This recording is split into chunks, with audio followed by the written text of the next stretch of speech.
Hello everyone. Pakistan से अलग होकर बलूचिस्तान बनने जा रहा है एक नया देश।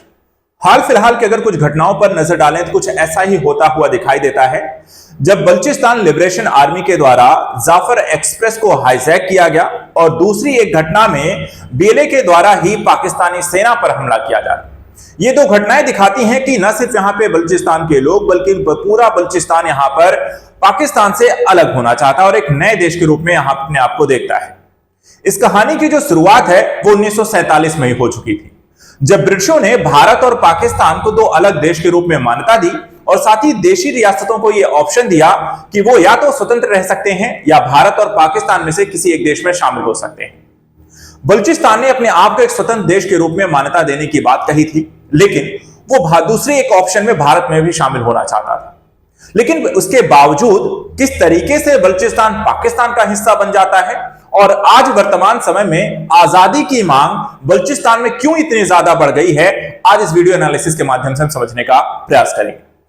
अभी वर्तमान समय की अगर हम स्थिति पर नजर डालें तो यहां पर आपको बलूचिस्तान के लोगों के द्वारा लगातार आंदोलन करते हुए देखा जाता है, जहां पर वो पाकिस्तान से अलग होकर एक नए देश के रूप में अपने बलूचिस्तान के रूप में अपने आप को देखते हैं।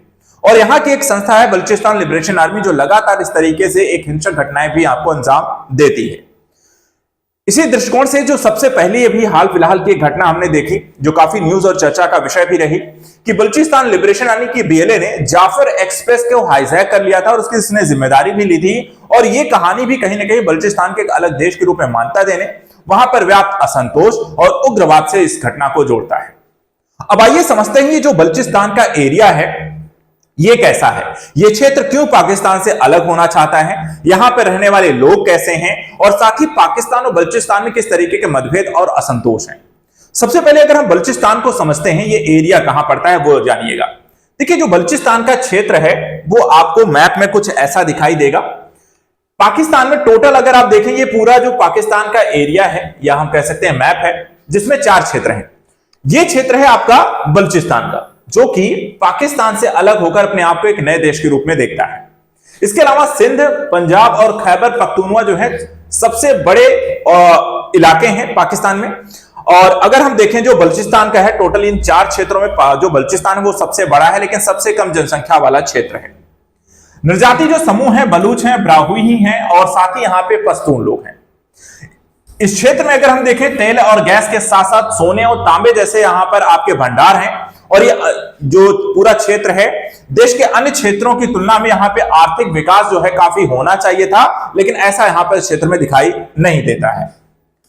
1948 से ही देखा जाए तो यहां पे विद्रोहों, क्रूर राज्य दमन, बलूच राष्ट्रवादी आंदोलन की एक श्रृंखला देखने को मिलती है, क्योंकि इस क्षेत्र को कहीं ना कहीं पाकिस्तान ने अपने अन्य हिस्सों के अपेक्षा बहुत ही कम ध्यान दिया और दबाने की यहां पर कोशिश की गई, जिसके कारण इस क्षेत्र में जो है विद्रोह की शुरुआत हो जाती है।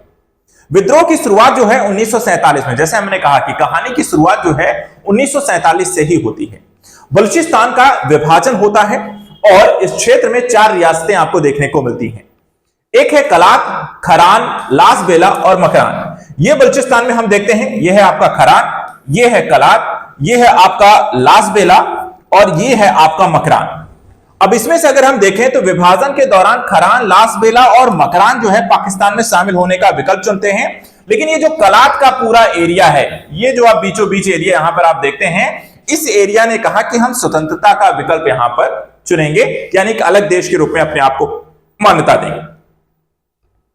इसके बाद हम देखें तो मुस्लिम लीग जो है इस संधि के लिए तैयार भी थी और 11 अगस्त 1947 को कलात ने मुस्लिम लीग के साथ एक संधि पर हस्ताक्षर किया, जिसमें इसकी स्वतंत्रता को यहां पर मान्यता दी गई थी। लेकिन देखा जाए तो ब्रिटिशों का शासन था और ब्रिटिश इसके लिए तैयार नहीं थे।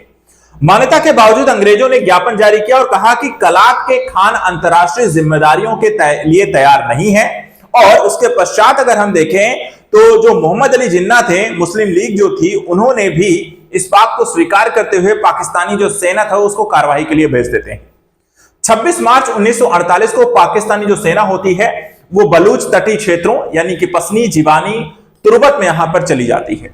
कलात के खान के पास पाकिस्तान से विलय के लिए सहमत होने के अलावा कोई विकल्प नहीं बनता है और इस तरीके से एक जबरदस्ती एक सैनिक कार्यवाही के द्वारा इस पूरे क्षेत्र को यहां पर अगर हम देखें तो शामिल कर लिया जाता है आपको पाकिस्तान में।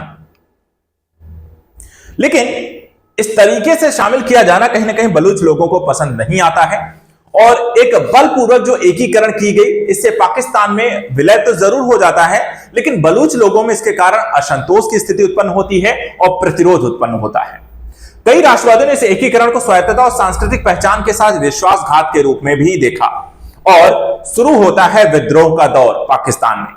बलूचिस्तान के ने स्वतंत्रता के कई विद्रोहों का अनुभव किया और हालांकि पाकिस्तान हमेशा उसे दबाने में सफल रहा, लेकिन ये विद्रोह समय समय पर लगातार होते रहे। अब समझना यह भी है कि आखिर जो बलूचिस्तान के लोग हैं ये अपने आप को एक आजाद देश के रूप में क्यों देखते हैं, इसके पीछे के कारण क्या है। देखिए, बलूचिस्तान के पास अगर हम देखें, पूरे पाकिस्तान का करीब 40% से ज्यादा गैस का प्रोडक्शन है। साथ ही इस क्षेत्र को अगर हम देखें तो कॉपर गोल्ड से भी ज्यादा यहां पर आपको एक कह सकते हैं खनिज क्षेत्र है। इससे पूरे पाकिस्तान को जो होता है फायदा होता है, लेकिन इस फायदे का आर्थिक दृष्टिकोण से जो लाभ बलूचिस्तान को मिलना चाहिए वो यहां पर नहीं मिलती है और इस कारण इस क्षेत्र की इकोनॉमी लगातार आपको खराब देखने को मिलती है। दूसरा, बलूच लोगों की जो भाषा है और जो कल्चर है वो पूरे पाकिस्तान से आपको अलग दिखाई देती है। ये लोग बलूची भाषा को बोलते हैं, जबकि पाकिस्तान में मूलतः हम देखते हैं उर्दू बोली जाती है। थोड़ी बहुत यहां पर आपको पंजाबी देखने को मिलती है और बलूचियों को डर है कि कहीं ना कहीं पाकिस्तान जो है उनकी भाषा को खत्म कर देगा और कोशिश यहां पर देखा जाए कि जिस तरीके से बांग्लादेश में उन्होंने 1971 में बांग्लादेश अलग होता है, बंगाली वहां पे काफी बोली जाती थी जिसको दबाने का प्रयास किया गया, उसके कारण वहां विद्रोह हुआ, उसके बाद बांग्लादेश एक अलग देश बन जाता है।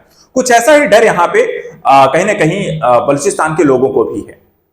इसके अलावा देखा जाए सबसे बड़ा प्रांत होने के बावजूद इस्लामाबाद की जो राजनीति और मिलिट्री में इनके लिए कोई जगह आपको नहीं देखने को मिलती है, या जगह जो है बहुत ही ना के बराबर है।